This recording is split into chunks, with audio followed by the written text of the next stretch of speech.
Hello humans, welcome back to another video. So, today we return with episode 2 of the recap for the weekly Fire Emblem co-op streams, and let me tell you, if you thought episode 1 was a treat, wait until you see this one. I thought it was one of our best co-op streams the last time, and somehow we managed to one-up it. I'm scared to ask how we're gonna follow this one up, but for all I know, next week might even be crazier. The rule set we've put in place seems to be working its magic. We're at chapter 6, and already our roster is looking quite anemic. Jay still has Franz and Garcia, who are monsters, and my Gilliam and Colm are holding their own, but not quite powerhouses. Speedy is, well, he has Natasha and Arthur, and I don't really think I need to say much more about that. But anyways, the team choices are fairly straightforward. For this, it's not like we have much of a choice. Jay brings Franz, Garcia, and Erica. I take my trifecta of Colm, Gilliam, and Lute, and Speedy takes his duo of Natasha and Arthur. Honestly, I was not sure how we'd do this map. There's a little bit of a cavalry problem. You see, there's calves at the top and calves that come from behind as reinforcements after a few turns, and I was kinda sure Jay would go to the top as it gives him the most kills and EXP, and his units are enough to sweep it alone, as well as deal with the reinforcements. I don't know what I expected of Speedy at this point, but he went first and he was definitely in a gambling mood, so he just rushed directly to the right with Arthur. I guess he feels like he has nothing to lose? For me, the plan was to go down south and kind of turtle away those kills. The enemies down there aren't too bad, and I'm not in danger of being rushed by any calves or anything, but in a surprise move, since Jay goes before me this time, I'm 1 point ahead of him based on the last map.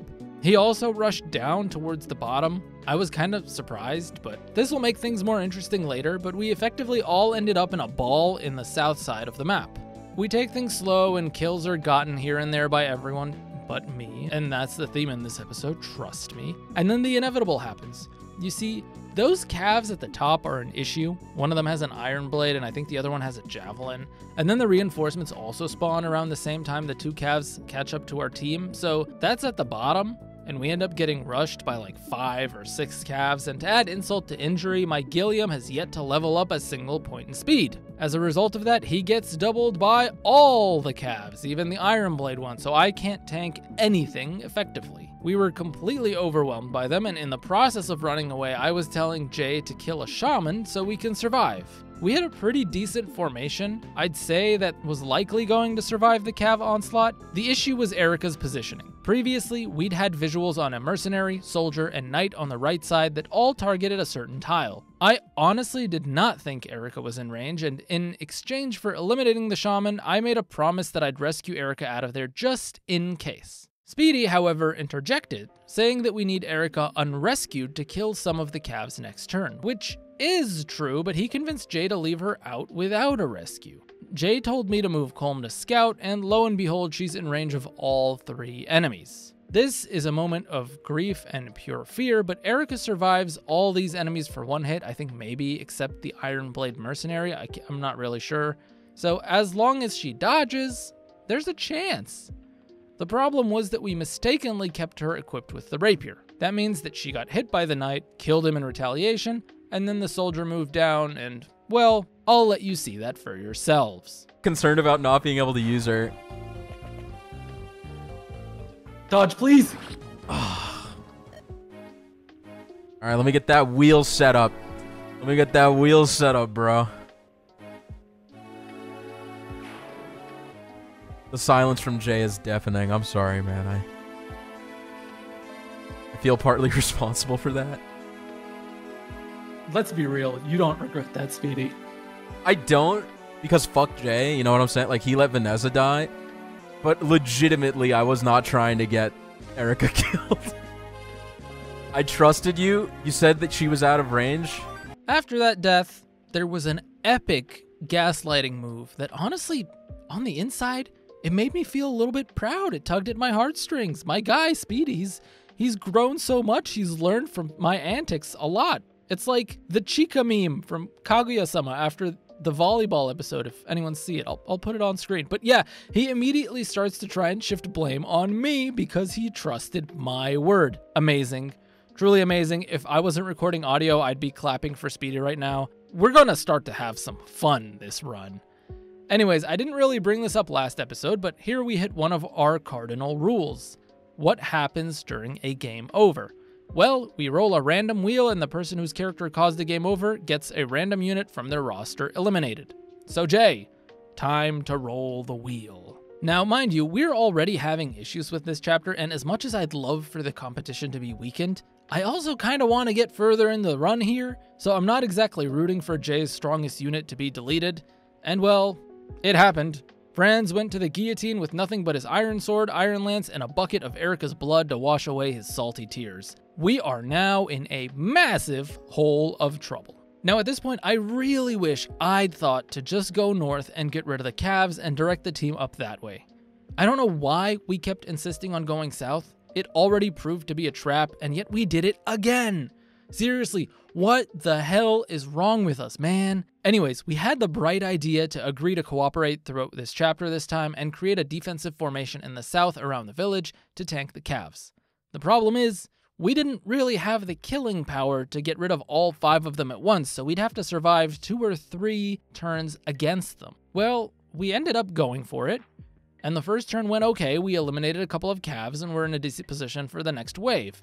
The only issue was, some of our squishier units were exposed. We had to make a decision. We went back and forth on this for a little bit and thought we understood the AI, but ultimately Molder was left exposed, and as a result, Jay lost another unit. This was truly tragic. We had actually attempted to cooperate here, and as you can see from Speedy's reaction, it was literally the same reaction as Luke finding out who his real dad is. No! No! We really did not want Molder to go down, but this sets Jay back another 30 points, and as a result of Molder's sacrifice, we go on to complete this chapter. Very, very slowly, but without any further casualties. This was rough. Jay was down 60 points, and somehow Speedy not only had all his units survive, but he also literally broke Arthur's light tome because he got to do so much combat afterwards. And I kinda did a lot of nothing this chapter. Loot is leveling up horribly. Her and Gilliam haven't gotten a single point in speed, and Colm is Colm. He's not really built for the combat now, is he? So just like that, we move on to chapter 7. Injured, limping, but alive and fighting to get through. If we can just make it to chapter 8, we'll get a few more units, but we just need to get there first. Luckily, chapter 7 should be an easy chapter.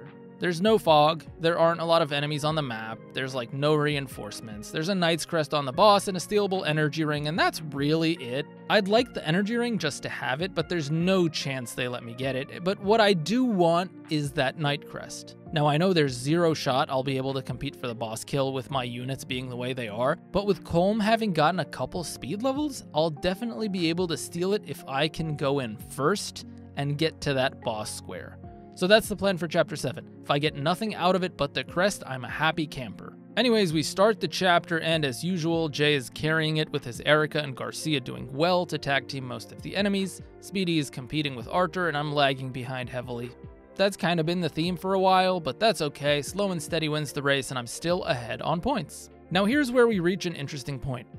Jay baits both the fighter and archer with Erica. Fighter hit rates against her are generally abysmal, and the fighter's using a steel axe for even lower hit rates, but what transpired was so tragic it almost gave Darth Plagueis the Wise a run for his money. In a bizarre, but I guess not unprecedented twist of events, Erica gets absolutely blasted by a 21% hit chance, which on 2RN is even more impressive, and now she's down to 7 HP. This leaves her wide open to a follow-up from the archer, but not before a scheduled ad break.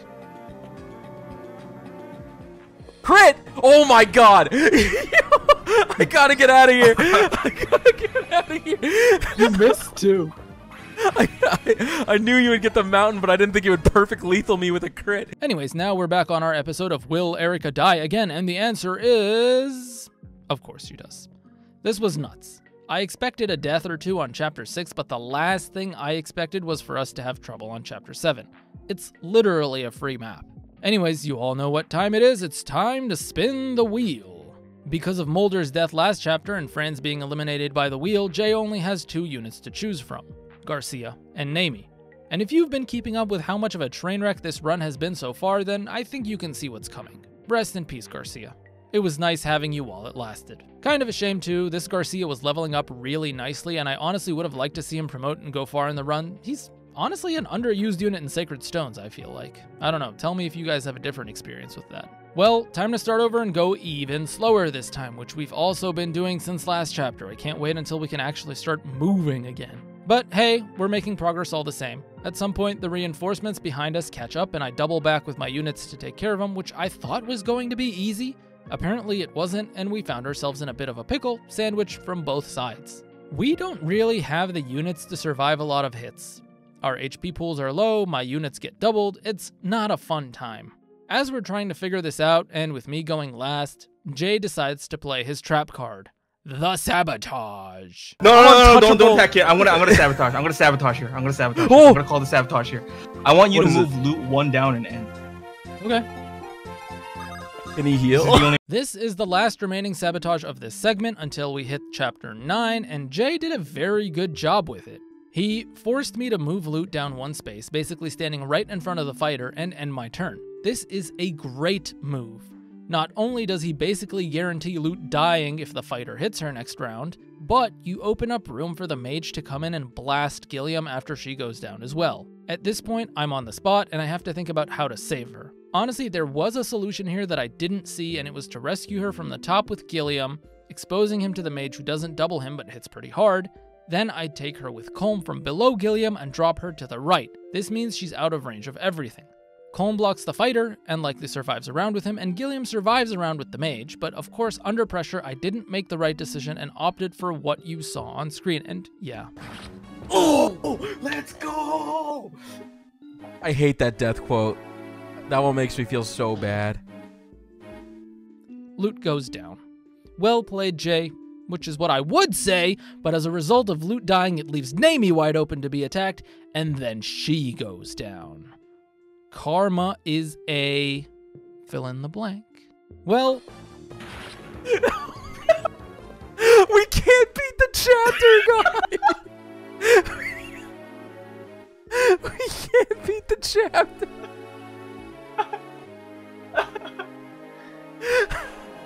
One for one, I guess. Was it worth it, Jay? Yeah, it was worth it. My turn? Yeah. You have to kill the mage. You have to kill the mage. What are you doing? What are you doing? We're on chapter 7, and we have 5 units left to clear the map. I don't know if I've seen a Sacred Stones run go worse than this, but this is fun. Luckily enough, I think we reached the breaking point after this one, so we turtled the rest of the map.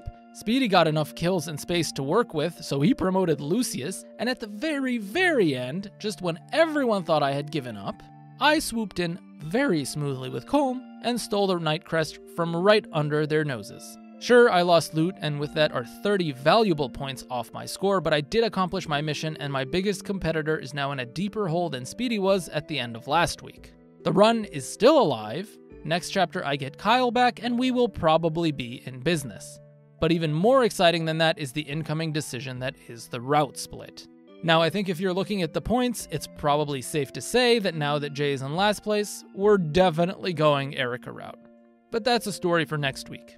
I hope to see you all on stream today, Friday at 9 p.m. EST, which should be shortly after this video goes live. And for those of you who can't make it, I'll see you all in the next video very soon. Peace.